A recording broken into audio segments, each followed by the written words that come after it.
Hey, welcome to the Spearo podcast. I am your host, Shrek, and if you would like to get some stoke in your spearfishing, build your skills, get inspired, then the Spearo podcast is for you. I get all around the place interviewing spearfishing experts, authorities and characters from around the world and share these interviews for free wherever you listen to podcasts. Now, this week's an absolute treat. I got to go down to Melbourne, care of patrons on our Patreon page who support the show on an episode by episode basis. The Patreon pretty much fully funded a trip to Melbourne, and I was able to do an in-store interview or two interviews at in-store at Adreno in Melbourne there, and also a couple of interviews on the road with people I went out spearing with while I was down there. It was an absolute pleasure. I really want to do more of this.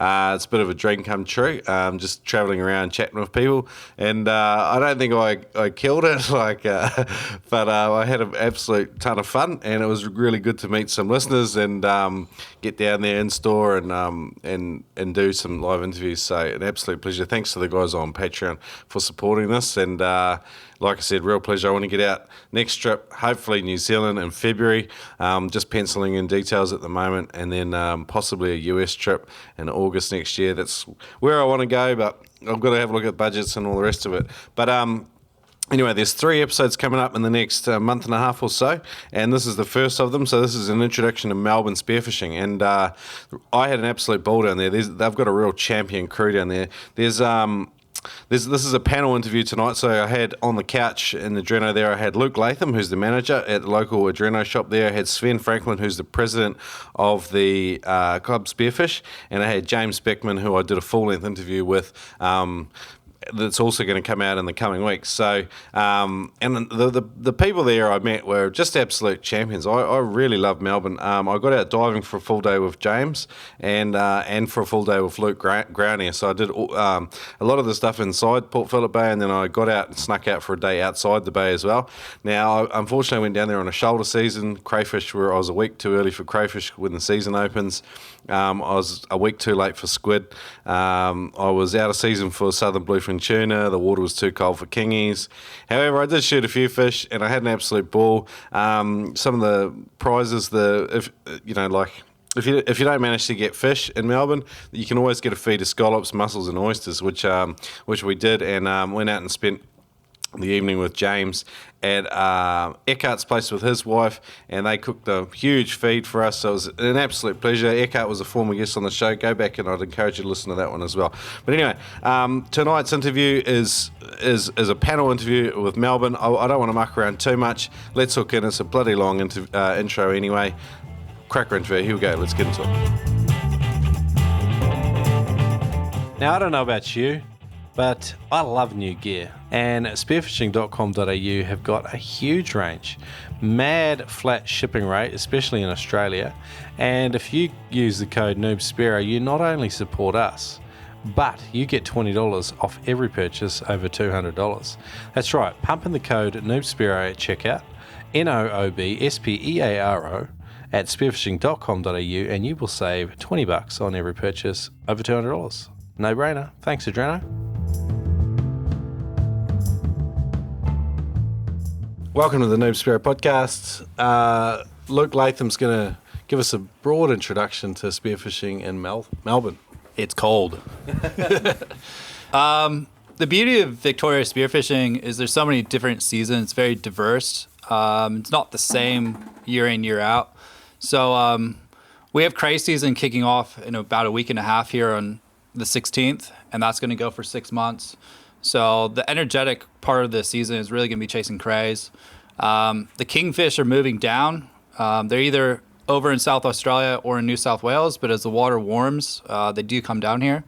And we're chasing them shore diving and on boats.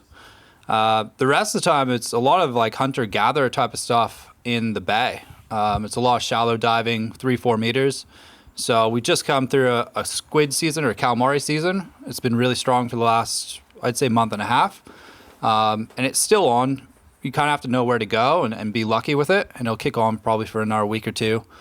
Scallops in the bay are year-round. There's certain seasons where they're fatter, but that's like the consolation prize. If you got a boat, you can chase crays in the heads, but you can always come back in the bay and pick up a feed. So it's kind of all those ones. Shrek, I know you'd like to ask about King George whiting. Yeah. It is definitely prized. It's just very hard to get onto those little guys. But they have been schooling. Even a couple months ago, we're seeing schools of like 80 to 100 together. So it is a seasonal thing. They're lovely little things, but it's probably just not the first fish that will tick off on the list. But that kind of gives you the 4 seasons of spearfishing here. Temperature-wise, it gets really cold in winter. It kind of hovers around that 11 mark, but some people try to hit 10s, 9s if you go through thermoclines. The bay, being shallow, it actually gets colder than the ocean in winter, and it gets hotter in the summer. So it definitely heats up. Up here in summer, we'll hit probably about 22, 23 degrees, and you kind of expect 20 to 21 in the ocean. So some guys will tough it out on a 3 mil, but mostly if you're going to have one wetsuit for the whole season, it's going to be a 5 mil. A little bit warm in summer, and you can flush, and definitely cold. Padding out with good gloves and socks and 5 mil will keep you in the water longer. So it's kind of like a mix like that. 7 mil through winter, or most of the time outside of summer, and I'm exactly the same. So 7 mil is probably 3/4 of the year, and then fading into a little bit of 5 mil and playing different things in a thinner suit on a sunny day. So it's a mix like that. Just a little bit of a punt for Adreno. I mean, Adreno have sponsored the Noob Spearo podcast since like episode 20. They've definitely helped pay the bills. But I think one of the best things about having a physical spearfishing store that you can go to is you can find local knowledge with people that work there that are real passionate about the sport. I think finding a local retailer when you start out and joining a spearfishing club are two of the most important things you can do. And so this is a good touch point for guys in the Melbourne area for sure. I wanted to move on to Dusky Morwong, which is apparently James's bread and butter. Look, I'm not up for the challenge most of the time. They're quite a hard fish to target, but a lot of guys do target them successfully, and I think I need to get a few tips from some of the other guys on how to successfully get to those. I got around and I met a few of the guys before in here, and two of the fellas, quite sprightly fellas, they shot some Dusky Morwong, and they were quietly chuffed with themselves. They shared their catch on Spearfishing Victoria as the Facebook group here, is it? And they got mocked. What is that about? What is that about? Yeah, definitely one of the beginner fish to target. But one wise man once said to me, there's no bad fish in the ocean, there's just bad chefs. So I think all those guys mocking them are just bad chefs. Yeah. I think like the stigma you get as you get more experience, like those first few fish you shoot, they taste better than any other fish you've ever had before in your life. Sven, what do you have to say about Dusky Morwong? Is that where you got started? Nothing gets the heart racing more than a big dusky rolling in, like through the roof. Like I've been there, and then I've had times where you're in really bad viz, and you'll see a shadow coming in, and you think like, oh, I've cracked it. There's a big snapper rolling in or something, but then it's a dusky, and yeah, you just have to. So Sven, what's your biggest dusky? Take us there in the moment. You're at 25 metres. I was in about 3 meters of water. We had unsuccessfully been hunting kings for the day, and I just needed to shoot something to get some anger out, and used it for burley, and still nothing came in. Safe, sustainable, selective. So my biggest dusky is 3.5 kilos, and again it was in about 3 meters of water, and it was one of those situations where I saw this big fish coming along and thought, you beauty, just plugged it from a mile away, and it fought pretty hard, to be honest, so dragged me around a bit, and the atmosphere float. That's it. I can claim to have landed that and eaten it, and it was yes, I'll pass that on. I can't contribute. Apart from Dusky Morwong, what is another species guys can start on here? Like you've mentioned scallops and crays. We've talked about the elusive Morwong. What's another species maybe guys would look at? Leatherjack. I think leatherjackets is where it starts, and that's actually a decent feed. As far as eating quality and flavor, there's not much sportsmanship in it because they are right there at the rock. So hand catching them is where you kind of make it sportsmanship. So catch and release. But then moving into what we have is snook. And they're kind of a really good sized fish, pushing up to 75 centimeters typically. And that's a good feed out of the bay. Couple kilo. Yeah. So through summer, that will be a good tasting fish that if you come up behind them, above them, at a 45, you'll actually close the gap quite well. I find if you swim down, you're looking at them, they'll always keep that 4 and 5 meter kind of distance typically. So it's very similar to a whiting. If you come up behind them, you can kind of just be right on top of them and shoot down. So it's a pretty easy fish to close that gap and still really flavorful and good to eat. And also, Luke smoked one before, and you could not tell the difference between that or the smoked king that he had. It was that good. Yeah, nice. Smoking fish is something that we do a lot in New Zealand, along with smoking everything else. But I had to do that to Sven. But it's something I've rediscovered up in Queensland. We've started smoking a lot of fish, me and another Kiwi mate, funnily enough. You guys smoke a lot of fish down here?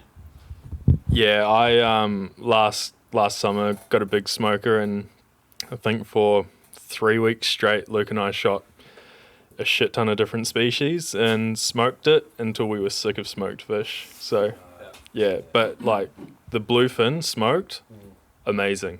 Like, I think one way you can smoke fish too is cryovac it after, and you can leave it in the fridge for a little while. It freezes pretty good, so it's another way to do your fish. Is that after you brine it, or after you smoked it, or? Look, are you an expert here? No.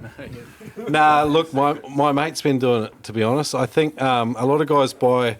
Aldi have these periodic seasonal sales, and their smoker actually that they sell there is pretty good. Yeah, a lot of guys brine it in different things and add brown sugar and all the rest of it. I'm not an expert, so I'm not going to go into it any further. It's probably an episode for the future. I was talking with Kim from Southern Freediving. Kim? And we were talking a bit about competition spearfishing here and how it can be of benefit in terms of like tuning one species at a time. Sven, I know you really only started, how long ago? 3 years ago? So after we had King George whiting, we mentioned the dusky morwong. What are some species that you've developed a little bit over time? so another good one for beginners is sweep. They're readily available. They're quite a fun one to shoot. Also trumpeter, a bit harder to come across, but trump, delicious. And also, I guess, what other, your magpie perch and... So with these early species, what are your basic hunting techniques, your go-tos for these first basic species? These ones are a lot easier because they're not going to run and hide as much. So you can have a terrible duck dive, splash everywhere, make lots of noise, and they will still hang around and sort of be in that shooting range. So it does make it a bit easier to sort of target them. You're not having to, sit down on the bottom, have a massive breath hold, throw sand up or scratch the rocks or grunt or anything. So like for beginners, those are definitely pretty good fish.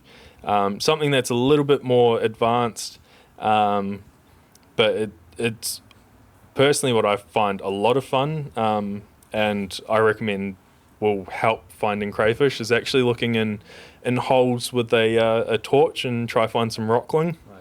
Right. Personally, I think it's the best tasting fish we have in Victoria. They're the ugliest thing you've ever seen. Big, kind of eel-like, sort of leopardish skin on them, just full of slime. But yeah, the flesh is like pure white, and it's got the most beautiful like rainbows running through it. I can cook it however, it's going to be the best fish. You guys have all got a couple of years experience under your belt. Luke talked about snook, so approaching them from top down on an angle with the fish moving away from you, yeah? Obviously, that's a technique you can use successfully on that fish. You've just talked about hunting in holes with a torch. We seem to forget all these steps that we make to learn these techniques. Maybe James can help us out. What are some of the techniques that you learned straight up to help start and getting runs on the board? First up, I think comp diving is the best way to start spearfishing. If you go to the competitions, you'll see what other divers are doing. They've got different techniques. Some guys are really effective using torches in the caves and ledges. Other guys snoop the weed lines and sand lines. But you generally pick up a lot of techniques. You ask the guys, how did you shoot that fish at the end of the day, or that fish, or they might just tell you anyway. And you really pick up a lot of information. And specifically for comp diving, it is the best way to fast track your fish sense in the water. And what I mean by that is if you dive down and you can see a whole bunch of fish in front of you, if you're pretty switched on with the area and you kind of know what's going on, you kind of know what those fish are, and you'll also know if something stands out, like one of the oddballs or the more targeted fish, like a snapper or something like that. And you just got clued on to sort of how that area's working, and you kind of it takes less time to process. There's some good fish out this way, or on the opposite scale, there's no fish here, let's move on. And so I can definitely say that competitions, join one of the clubs, talk to the guys that have been diving for longer than us, or the competition divers, and they will just drip feed you information. And drip feed's the word, isn't it? Yeah, and they don't give it all to you. No, they don't. But you can slowly bribe them, and a couple of the guys love the beers down here, so you shout them a few beers, and after half a dozen or so, they're pretty free talkers. In fact, you can't shut them up. You gave us a bit of an overview before of the sort of the months, Luke. I think a lot of the battle of shooting fish successfully, there's the hunting technique side of it, but before that, there's just getting in the right spot at the right time. A lot of it's luck. Since you've moved here, have you learned any things about structure and current and how they interact in this particular area? Definitely. So I've been in the area for just about 3 years now, and actually one of the things is just driving to the dive sites. Used to be lost driving down Cape Schanck and stuff like that, zigzagging through these roads. So that's before you even get in the water, is sorting that out. The next part is sorting out the gear. I moved down here with a 110 Rife, and I still use it to this day in certain situations in the shallow waters of the bay. But actually tuning your gear before you even get to that dive site. Both in the bay and the back beaches, there's really strong currents. The bay just has tidal currents, which is changing every 6 hours, and it goes through a very narrow channel. So all these areas that we're diving closer to the heads, the currents are so strong you can't actually swim against them. So timing high tide or low tide, we call it slack tide, it's super important in those areas. And even on the back beaches and some of the points and pinnacles that we dive, that's where current, sometimes it's unpredictable. It isn't set on a tide necessarily, but it's just where is the current going. And you get into those situations. So in combination of having a float and a float line, the piece of equipment that's really tuned to Victoria is having a float line anchor. And it's just a 1 kilo weight. Sometimes it has spearfishing floppers that'll engage in the rocky reef. But once you find a ledge that you want to hunt and you're seeing good bait fish, it's a place where you can have your flasher for kingfish. If you can deploy your flasher and this anchor in that area, you could actually stay dive after dive in that same spot. I've had it off of Cape Schanck where you have one dive, perfect. And there's a ledge, 14 meters, and you go up and you do a 2-minute breathe up, and the next dive you do hit 10 meters flat bottom, and all you see is leather jackets. And it's the next 6 dives going up current, trying to find that ledge over and over again, and it takes 45 minutes, and by that time you're wore out. So in combination with all that our equipment, having that little anchor on there really, really helps. That was exactly the kind of information I was digging for, especially when you're in limited viz. Like, we've all experienced that. Only needs to be a really slight current and you lose exactly where you are. If you've got a sick ledge and it's full of crays, it's loaded up, there's nothing like going back up for a breathe up and then coming down and it's sand, rubble and weed, and you're just like, yep, the day's over. Is there any apps you guys use around here, weather apps or conditions apps or otherwise? Google Maps is probably the biggest, just doing a lot of time on the computer, just searching. Luke will call me up, he'll be like, oh, check out this spot, and like we'll just try and suss it out, just see what we can make out, how far off it is and all that. Navionics is probably the other go-to, mainly just to check areas for depth, kind of get a rough idea of like the topography that you're going to be sort of going in, and yeah, also just judging distance from area to area. And for navionics, one of the best things about it is finding offshore pinnacles or bommies that you don't see on the Google Maps. But yeah, we use Google Maps extensively, but on that sort of a bit further offshore where they cut the image off, it's navionics will show you like workups and good ground. Webcams is a huge help. So when I first moved down here, you'd think the weather looks good, or you have that one day off midweek and you're diehard ready to go, and you drive an hour and a half to get down to just complete whitewash in the ocean. So triggerbrothers.com.au, I believe it is. I've said that on my mobile as a shortcut, and it just goes to webcams, and so you can see exactly what's happening in the ocean, how big the swells are, and a bit of the spray coming off of that swell. You can really see what's happening with the wind. And even up here in the bay, there's yacht clubs that have live stream of their cameras. Some of those you can click and actually control yourself while you're viewing. So you can actually hone down onto where the rock walls are meeting the water and actually seeing what happens. Or you can viz check. Sometimes the water is so clean that you can actually see contours out there.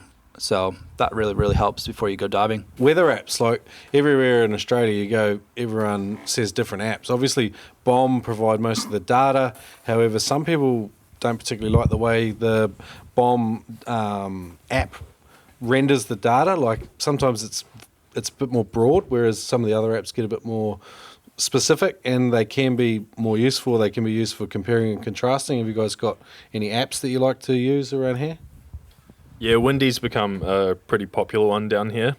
I found in the last sort of 6 to 8 months, the BOM became pretty unreliable in terms of its wind information. At one point, it was always on the money, and then just gradually wasn't as reliable. I know a lot of the other apps will run off BOM information, but yeah, Windy's definitely a really easy one to navigate around as well. Today I've got a sweet offer for you. To go with this free episode of the Noob Spearo podcast, I've got access to some free courses. How cool is that? Go to noobspearo.com/Ted. Now, Ted Hardy from Immersive Freediving, a frequent guest on the Noob Spearo podcast, has got several free courses available at noobspearo.com/Ted. Check it out, Freediving Safety. There's a full video course about how to avoid shallow water blackout, how to be a good buddy, all the fundamentals of just being a good, safe Spearo, and it's all free. Check it out, noobspearo.com/Ted. There's another one in there as well about how to take a 20 to 30% bigger breath, which will give you more fuel, more time on the bottom, and make you a more effective Spearo. There's also a whole lot of other courses there as well. Check them out, get a 15% discount, noobspearo.com/Ted. Today's Noob Spearo podcast is also proudly brought to you in partnership with penetratorfins.com. Get on there, guys. Have a look at some of the designs they've got. They've got clears. The blacks are beautiful. Check out the Noob Spearo custom Oki print. It's mad as well. Larry's got a full range of wicked designs, and he's got a beautiful finish on his fins. He's recently updated his manufacturing process. It's even better than it was before. He makes some of the best fins in the world, and to make that offer even sweeter, pump in the code NoobSpearo at checkout and save another $20. Penetratorfins.com. Support the Noob Spearo podcast by shopping with our sponsor.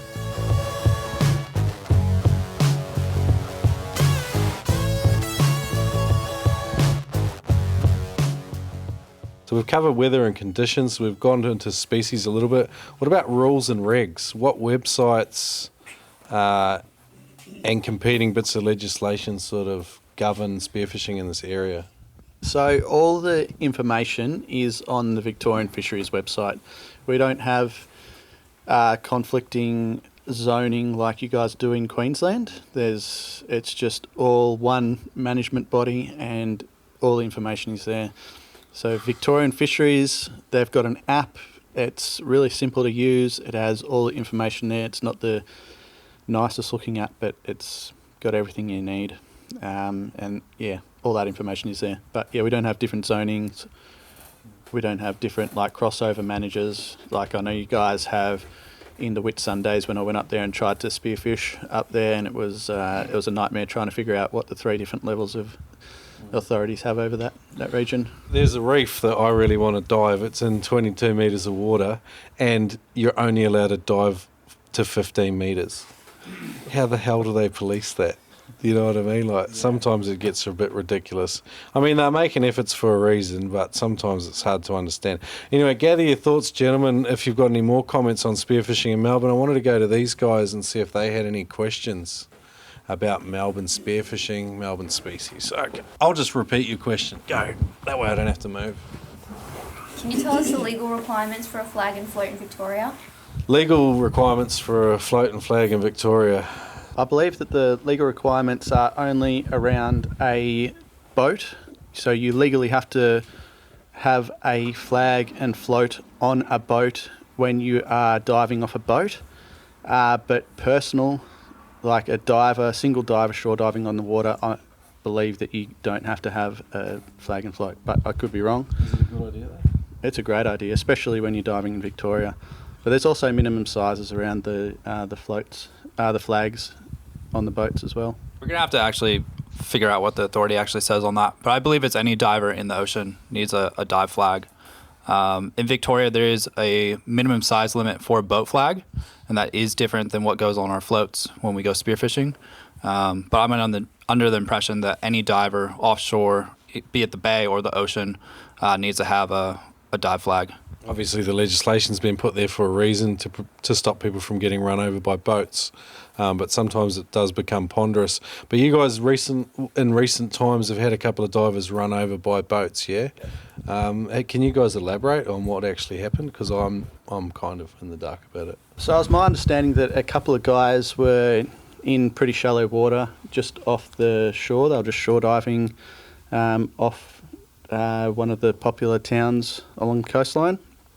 They had flags and floats, and one of the boats didn't see them, and he collected one of the guys, and he was stopped by the other diver, and was didn't realise that the situation occurred when they had hit a diver, and then drove off. So he didn't realise that he'd hit the diver, drove off, and the police were pretty onto it, so they put out a big campaign to sort of find him, and they did find him, and I'm not sure what the outcome was of that situation, but one of those situations where perhaps the driver of the boat isn't aware of what a flag signifies in the bay, and I know that it's part of the licensing requirement to get your boat licence. You have to know that what a dive flag is, but a lot of guys either forget that or they're not remembering it.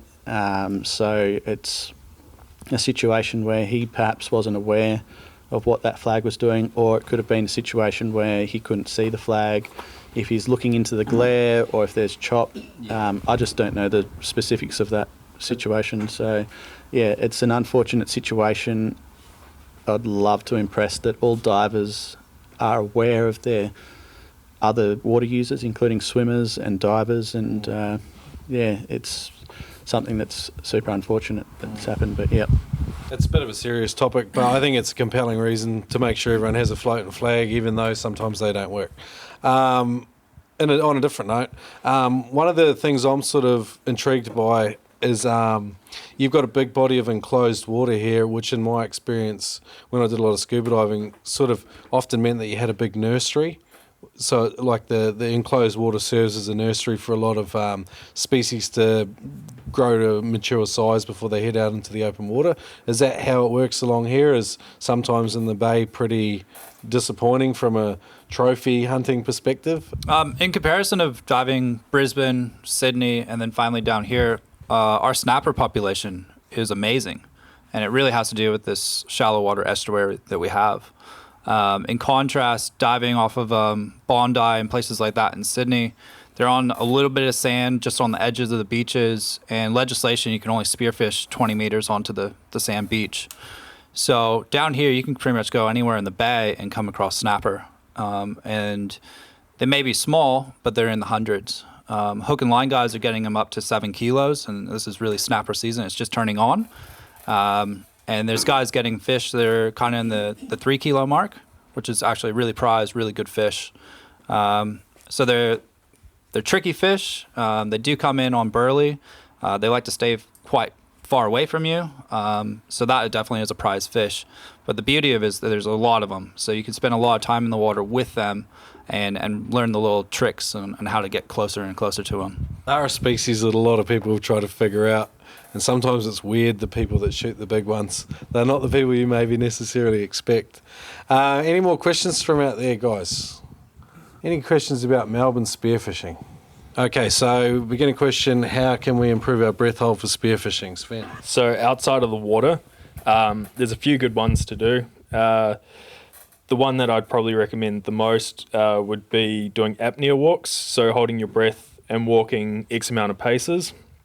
Rest for a certain amount of time and then do more walks, and just do that over a period of 10-20 minutes.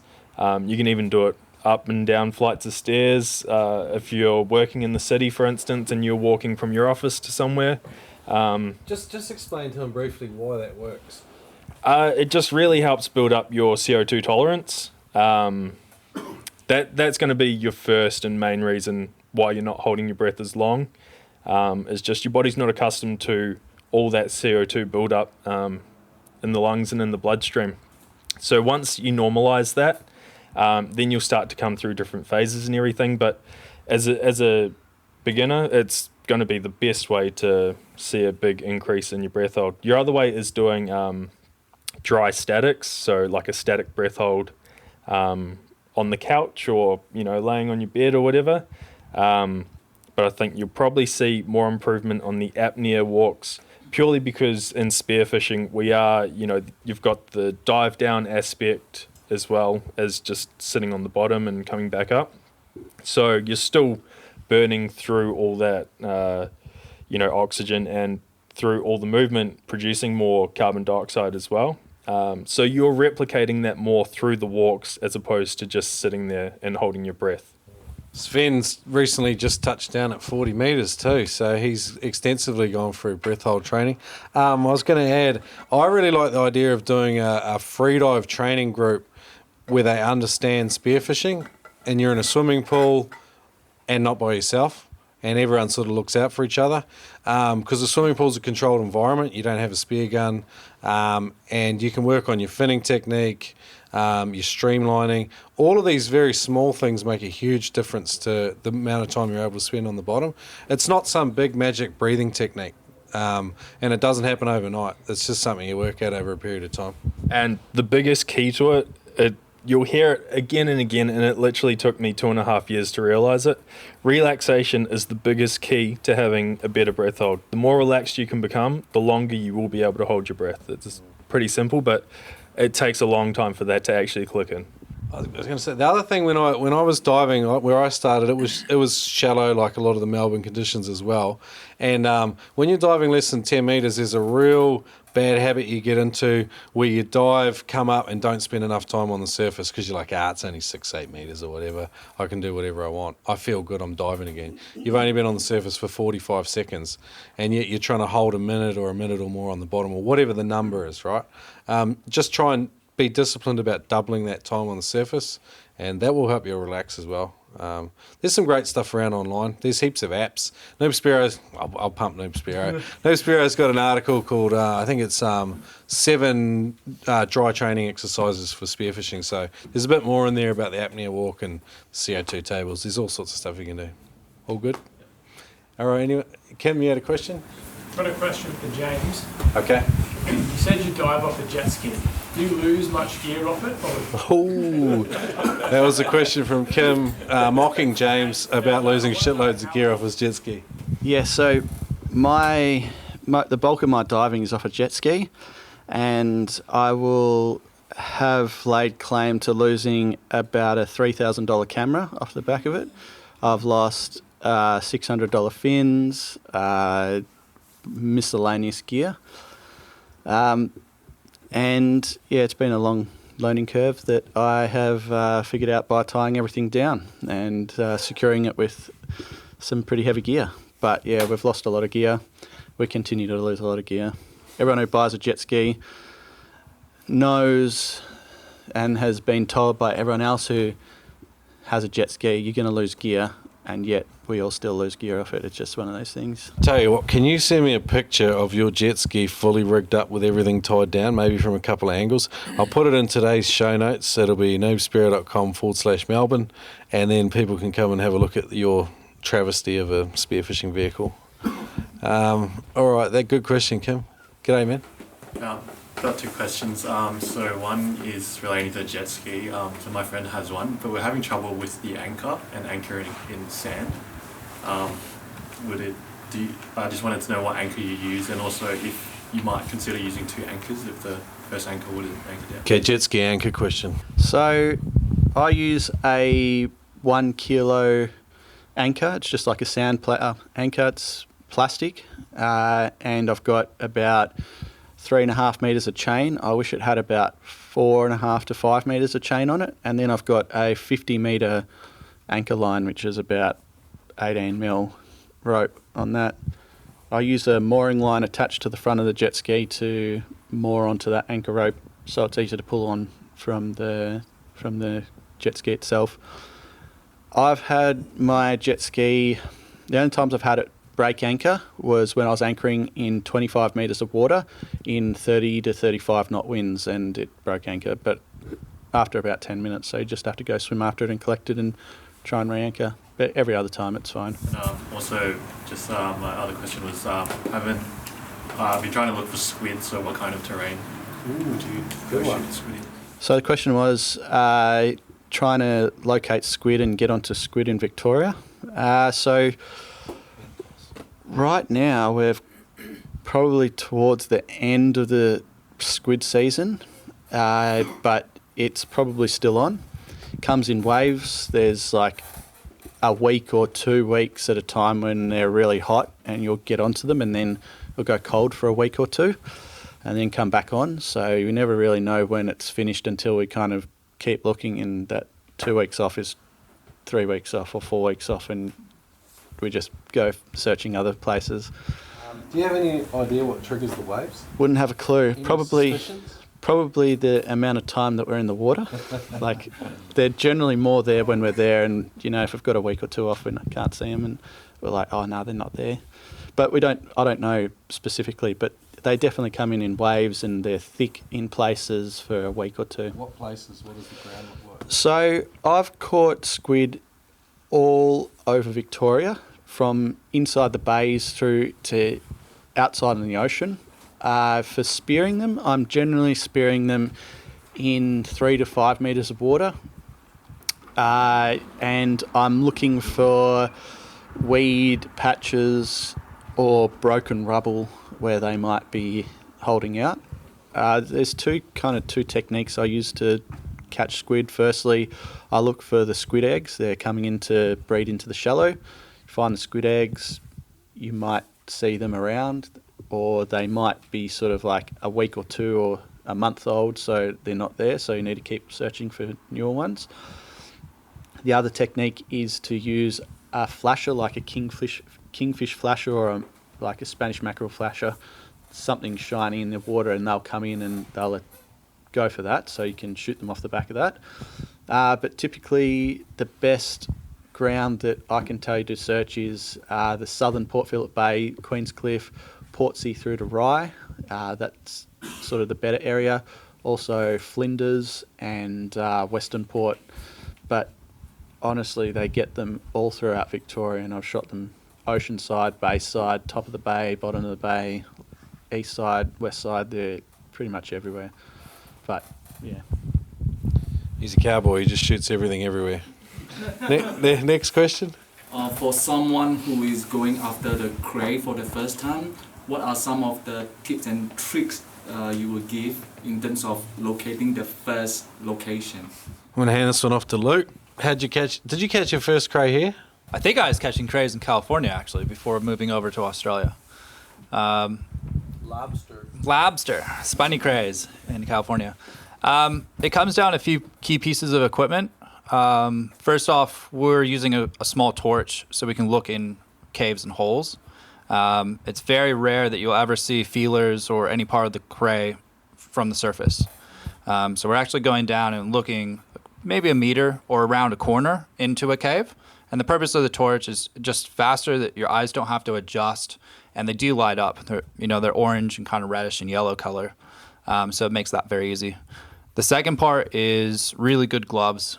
I caught a cray last season. I was using 3mm gloves. They're a surf glove, and had glue all over the stitching. I thought that was going to be really sturdy, which it was on the stitching, but the cray went straight through the glove. And on a Sunday afternoon, I got poked 3 different areas, and that's kind of what happens. But midweek, one of the little holes that started to pester and get infected, and that middle finger swelled up probably like the size of 2 of my fingers together, and I couldn't move it anymore.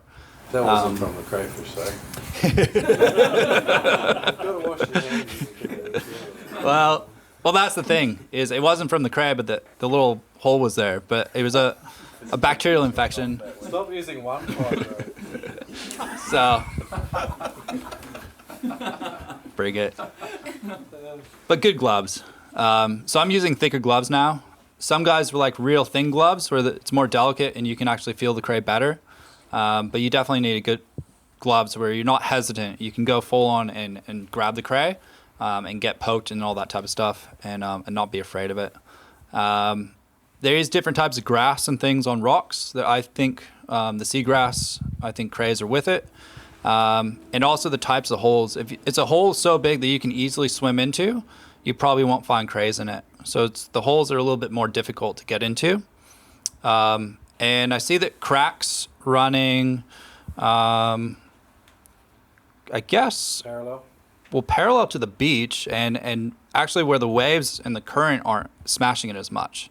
And that's where the crays they run up and down those cracks. So New South Wales, a lot more of that happens, but down here it's still kind of the same. So if you're seeing caves where you're seeing sand being pushed in and out of them, I think that's too much current and water motion. They just like to hang out just protected next to that current. With crays, a lot of new guys overestimate how big they're going to be, because you see these big feelers and you think that's a big cray, and then you pull it out and you're like, it's a tiny. Try not to disturb them if you're not going to take them. Get a good bearing on how big they are before you grab them. Sometimes you can't, but just try and do your best. The other thing is you get soft shells, and you don't take them when they're soft. They're exchanging shells. The other thing is when they're in berry, which means they've got eggs up under the tail, leave them alone as well.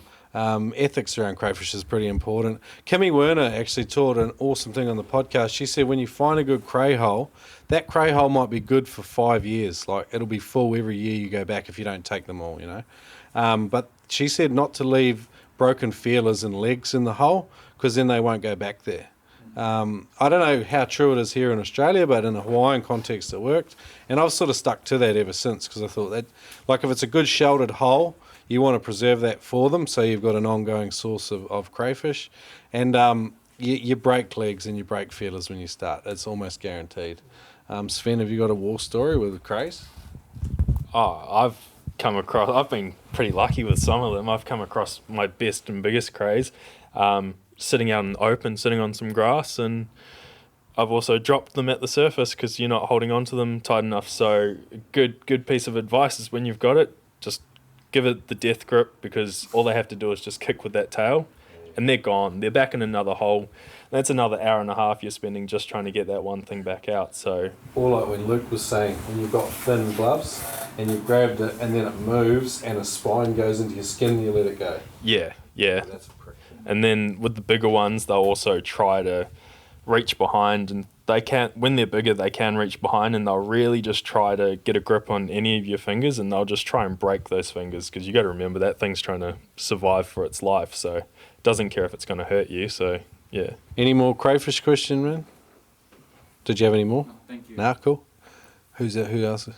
We'll go behind. Yep. Yeah. Have you guys targeted gummy shark? And Have if we- so, how'd you go about it? Ooh, sharks. What a controversial topic. James, you're the man for that. I have shot a gummy shark, and they're probably one of the most sustainable sharks that you can target here in Victoria. They're pretty, popular for the line fishermen, and they're quite common across our coastline. We find them in typical areas. You might find snapper, perhaps like semi-deeper, so like 10 metre rubbly ground in the bay, through to sort of offshore reefs that are like that 10 metre depths. They are really hard fighting fish, and the 12 kilo gummy that I shot absolutely pretzeled my spear. It was a 7.5mm spear, and it just bent it like it was nothing. They don't really have a sort of a sense of fear of you like perhaps a snapper will. It will see you and dart off. These sharks are kind of just going about their business, so if you can get onto one, you might have a good chance at landing a good shot at one, and so try and just take that extra bit of time to land a good shot, otherwise you'll get dragged around. I got dragged around for 40 minutes trying to land that fish. But yeah, they're delicious fish. One of the things you might want to consider is cleaning it out and removing the fins straight away. I hear that that spoils the flesh if you sort of like leave the guts and the gills in and the fins on. One of the other tricks is to, once you process the shark, put it in the freezer for a few months, and it really like takes out all the ammonia taste and the smell out of it, and it's honestly one of the tastiest fish that I've eaten after you sort of like leave it in there for a little longer. But yeah, it's less, I guess you see a lot less of it on the social media because it is a bit of a controversial issue, but let me tell you that there's guys out there shooting a lot of sharks, and they're delicious fish. Well, I think we've got time for 2 more questions before we stop and finish off the beer and pizza, but we can have some more informal questions, but just 2 more. Do you want the tampon? You know, right? All right, okay. Bread hold. What's your typical bread hold? Luke, you boast the biggest one, so let's go. What's the strive for? Look. I'll let him go. You go. My typical breath hold here is probably 50 seconds and probably pushes like 1:10 for the most fish that I'm shooting around here. My breath hold is much larger than that in freediving. But yeah, most dives are kind of that minute and a half type of thing. To be honest, most of my dives here are 14 meters, and that would be in the ocean. There's times where you push 18s and 20s, but most of the fish life and the reef life will be kind of like 10, 12s, and 14s. When I chase crays, I actually prefer the shallower type of territory. The purpose of that is the boats are actually hitting the deeper areas. So if you can find good ledges that are in 5 and 6 meters, it's untouched by scuba divers and hookah divers. So you kind of work on these areas that make it easier diving for yourself. And but the bay, the only reason why you need a long breath hold is chasing snapper and just playing those games. I think the rest of it, 30 seconds, 35 seconds in the bay. So you can do a lot of damage. Yeah, my breath hold is typically less than a minute and 2 minutes on the surface. 1 down, 2 up. That's my working time. If I'm chasing crays, like Luke said, I hate chasing deep crays. I would much rather chase a 4 metre cray, in which case my dive times are about 30 seconds, give or take. And then if I'm searching for them, maybe a minute up, swim along the ledge and find another short, shallow dive. But 1 down, 2 up is my go-to. You don't need a long dive, honestly, to shoot fish, particularly in Australia and New Zealand, where our fisheries are still really good. I think when you get up to a minute, you're doing well. It takes quite a few people a long time to get there. I remember when I first started, 2 guys that I looked up to, they were really experienced. Their max dive times were maybe 70 or 80 seconds, and they were diving 20 metres. So, like you can travel 25 metres in about 20, 25 seconds. So if you're going down to 25 metres, it takes you 20 seconds to get there. You spend 20 seconds on the bottom and 20 seconds up. It's a minute. If you think about it that way. So there's a lot of hunting you can get done in a small window of time. You only have to watch some GoPro footage to realise how much happens in a very short amount of time spearfishing. I mean, too, with spearfishing, you're using so many different muscles. You're using your neck. If your neck's being used, your shoulder's being used, your back's being used.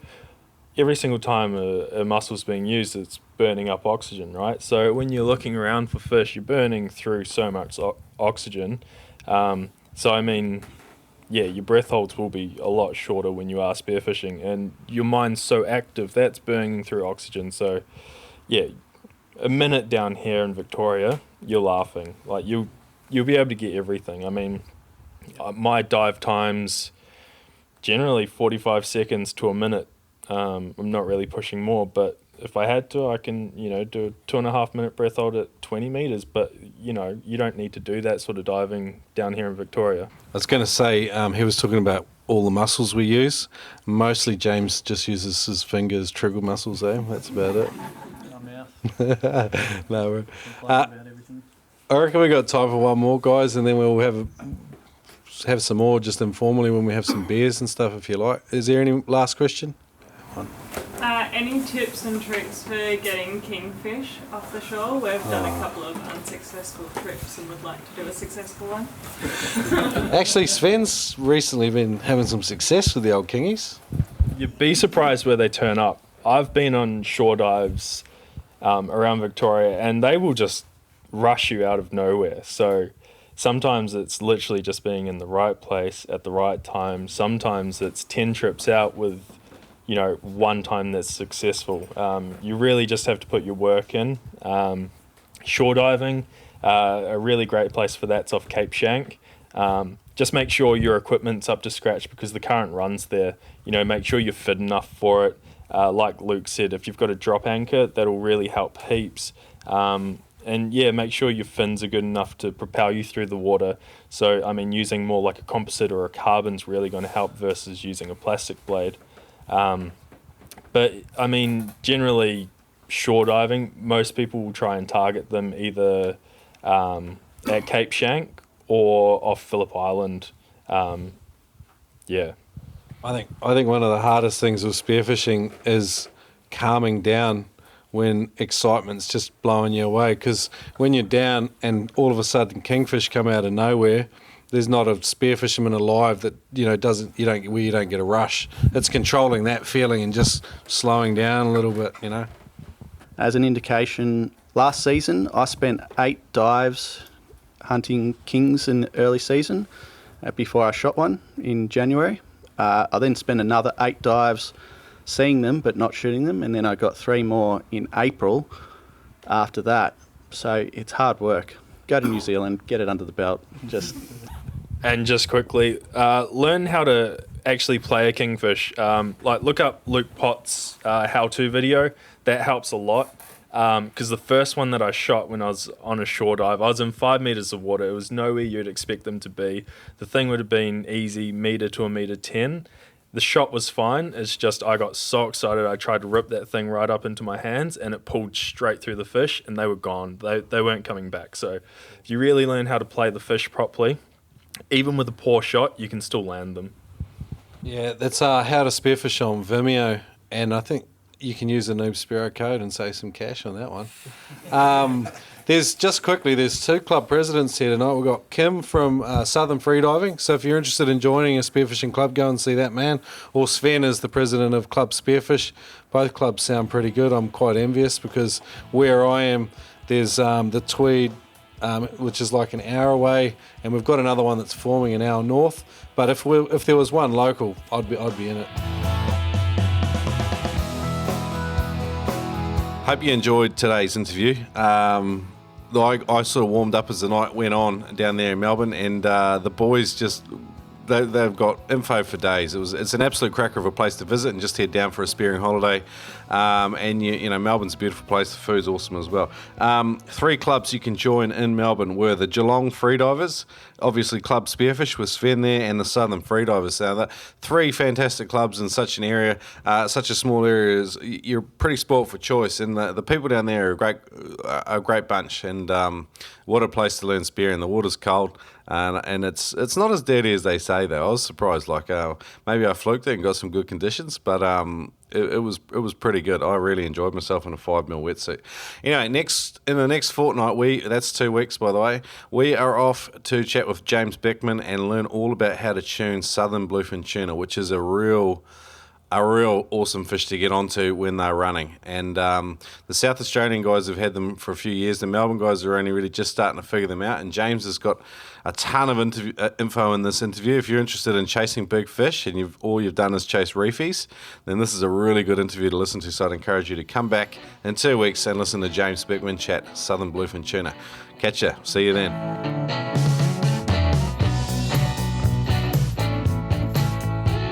Today's podcast is brought to you by Audible.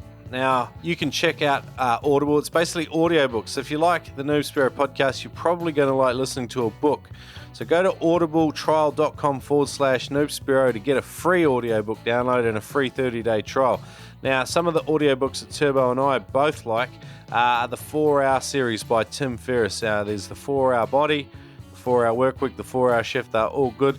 His latest book is Tools of Titans. It's unfortunately not an audio version yet, but definitely check out the 4-Hour Workweek. It's friggin' hilarious. I also would like to listen to The Undisputed Truth by Mike Tyson. I think that would be a great read. And also Bigger, Leaner, Stronger by Michael Matthews. It's the simple science of building the ultimate male body, and I definitely need that. But you can check this out. Get a book for free.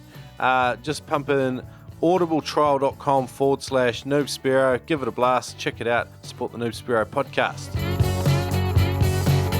Is your major issue spearfishing all about equalising? I got good news for you. We've been pumping Ted Hardy's immersion freediving equalising classes for a while now for free on the Noob Spearo podcast because we love it that much. It's effective. Now, his Roadmap to Frenzel class is absolutely excellent. It's a full-on video course that will help you to master the technique of Frenzel because you're probably doing Valsalva. Now, Ted sweetened it up a little bit more. He's got a 15% discount code. Go to noobspearo.com/Ted, get full access to the Roadmap to Frenzel equalising class, and if you don't learn how to Frenzel within 30 days, he'll give you a full money-back refund.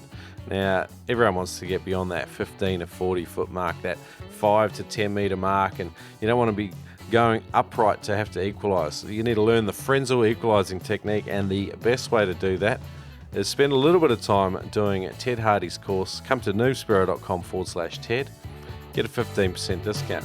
Enjoy.